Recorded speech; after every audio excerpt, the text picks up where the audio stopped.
ప్రతి మనువు స్వర్గంలో మునుముందే ముడిపడుతుందా?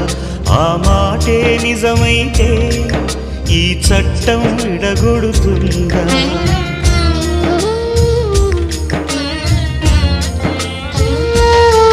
నీ రాతకు ఎంత సత్యం ఉందో చూదువు బ్రహ్మయ్యా, నీ సాక్ష్యం ఎంత విలువైందో ఓ అగ్ని చూడయ్యా.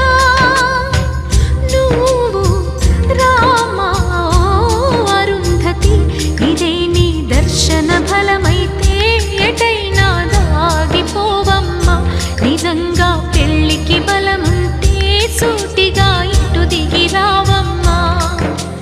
పందిరి వేసిన ఆకాశానికి ఇవ్వమ్మా ఆహ్వానం, పీటను వేసిన ఈ నేలమ్మకి ఇవ్వమ్మా